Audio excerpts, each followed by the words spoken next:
자, 이번 시간에는 항공역학에서 양력의 기본 원리인 베르누이 정리를 간략하게 설명하고자 합니다. 우리가 알고 있는 베르누이 정리다라고 하는 형태의 것을 보면 정합 플러스 동합은 그 합이 전합으로 일정하다. 이게 베르누이 정리입니다. 자, 이것을 기호상으로 정합 프레셔 플러스 동합 Q 토탈 프레셔인 전압으로 그 값이 콘스탄트하다. 자, 일정하다가 되어집니다. 정합 P 플러스 동합 Q는 다시 2분의 1 로 V 제곱이다라고 볼 수 있고, 그것이 PT로 그 값이 일정하다라고 하는 것이 베르누이 정리입니다. 자, 그렇다면 어떤 게 정합이고 어떤 게 동합이느냐?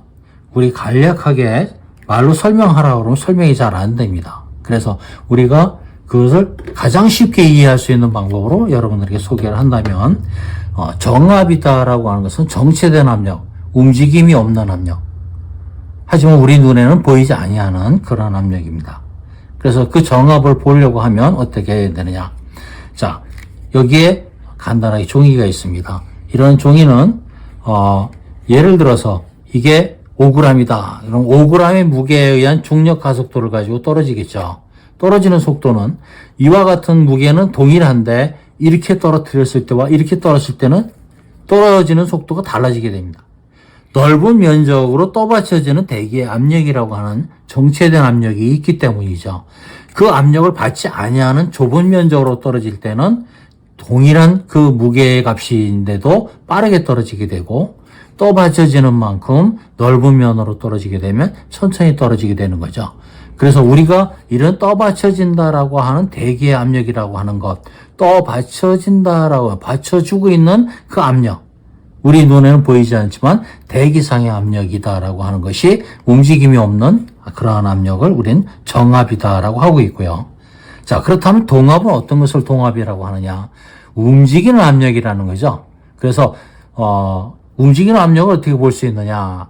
우리는 옛 선조들부터 부채라고 하는 걸 사용을 했습니다. 그 부채를 사용해서, 그럼 이 종이를 이렇게 움직여 보면 부채질을 하기 때문에 시원한 바람이 내 몸에 오게 되어진다. 그 이야기는 정체되어져 있는 하나의 압력을 외부의 힘에 의해서 한쪽으로 밀어보냈다가 되어지기 때문에 움직이는 압력이 되어지는 거죠. 그것을 우리는 동합이다라고 표현합니다. 이 움직임이 없는 것과 흐름을 가지고 있는 움직임이 있는 그런 압력의 합은 전압, 토탈 프레셔로서 그 값은 항상 일정하다라고 하는 것이 베르누이 정리입니다. 자, 그렇다면 정합 P와 동합 2분의 1 로 V 제곱의 합이 토탈 프레셔로 그 값이 일정하다. 그 이야기를 다시 한번 말을 바꿔서 한번 수치적으로 보겠습니다. 예를 들어서 토탈 프레셔의 값이 모두 10이었다라고 한다면, 이때 정합이 커지는 상태가 되어지면, 8이 되어진다면 동합은 2 정도밖에 되지 않겠죠. 다음에 반대로 놓고 본다면 정합이 3이다가 되어지면 10이 되어질 수 있는 토탈 프레셔에서의 동합은 7이 되어진다. 결과적으로 속도가 빨라지면 압력은, 정합은 낮아지게 된다. 이렇게 되어지는 거죠. 움직임을 가지고 있는 속도, 동합에 대한 내용은 속도의 값이기 때문에 속도가 커지면 압력은 낮아지게 되고, 속도가 작아지게 되면 압력은 높아지게 된다. 그래서 항공기의 날개 윗면을 타고 흐르는 기류의 유속이 빨라질수록 부압이라고 하는 압력은 낮아지게 되어서 위쪽에서 흡착하려는 힘을 크게 갖게 되어지며, 밑에 떠받쳐지는 날개 아래에는 정압에 의해서 떠받쳐지기 때문에 떠받치는 큰 힘과 위에서 흡착하려고 하는 부압의 힘이 합해져서 양력이라고 하는 큰 힘을 만들어내는 것입니다. 자, 여기서 우리가 한 가지 알고 넘어가야 할 것이, 바로 여러분들한테 설명할 때 동압을 2분의 1 로 V제곱이다라는 표현을 했습니다. 이건 그렇다면 어디에서 나온 것이느냐? 동압이 어떻게 2분의 1 로 V제곱이느냐에 대한 내용을 간략하게 설명을 해보도록 하겠습니다. 자, 여기에 하나의 얇은 판막의 나무가 있습니다. 이런 판자가 있고요. 이 판자의 두께를 조금 더 크게 그려보도록 하겠습니다.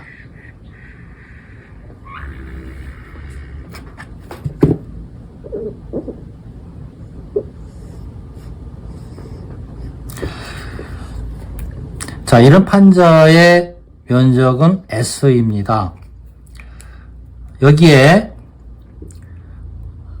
속도 V라고 하는 공기가 작용을 하게 되고, 이 판자에는 1초 동안 작용한 속도 V가 여기에 작용하고 있다. 그때 작용한 것이 이쪽이 아니고 여기다 그려야 되겠네요.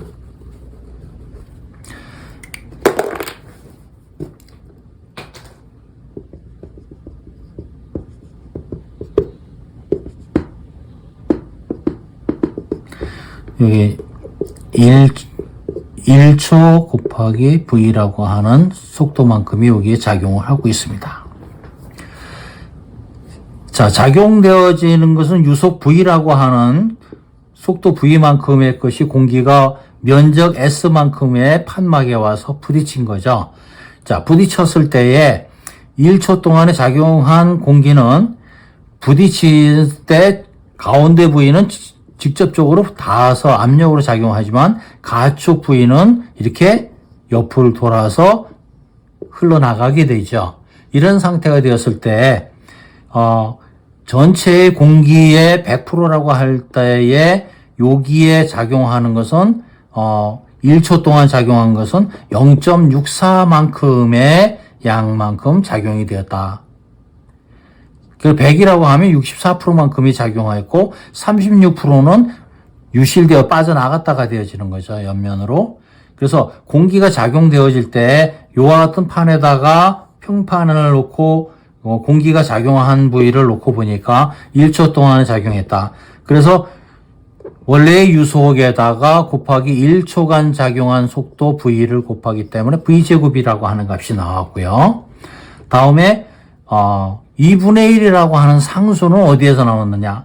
동압에서 2분의 1 로 V 제곱이다라고 했는데 이때 작용한 공기의 밀도 값이 로이고 그 다음에 2분의 1이라고 하는 것은 상수의 값이었습니다. 그 상수의 값이 여기에 작용하는 정도에 따라서 0.64만큼 작용하였고 1이라고 하는 수치의 값에서 64%가 작용하였고 36%는 빠져나갔다. 그렇다면 이 판재를 똑바로 세우지 아니하고 평판을 이렇게 앞쪽으로 숙여 놓는다면 0.64보다 더 많은 공기가 작용되어질 수도 있겠죠. 이렇게. 그리고 판재를 반대로 이렇게 뒤로 제쳐놨다라고 하면 0.36보다도 낮은 공기량이 다 유실되어 빠져나감으로써 작게 작용되어질 수도 있겠죠. 그래서 놓여진 판재의 모양의 크기의 그 상태에 따라서 놓여진 상태에 따라서 작용하는 공기력의 상수를 0.5라고 하는 상수를 사용하게 되어서 그래서 동압 Q의 값이 2분의 1이라고 하는 0.5의 값을 상수로 사용하였고 밀도 로우와 그때 작용한 공기 밀도 로우와 속도의 제곱에 비례해서 동압의 크기가 나와진 것입니다. 이와 같이 베르니 정리에서 정압 플러스 동압의 합이 전압으로 그 값이 일정하며 그 의미는 베르니 정리가 갖는 의미는 속도 압력의 합이 전압으로서 일정하기 때문에 속도가 빨라지면 압력은 낮아지게 된다. 고로 날개 상면을 타고 흐르는 유속이 빠르게 되어지면 빨라지는 만큼 압력은 낮아지게 돼서 흡착하려는 큰 힘을 얻게 되는 것이다. 간략하게 설명을 드렸습니다.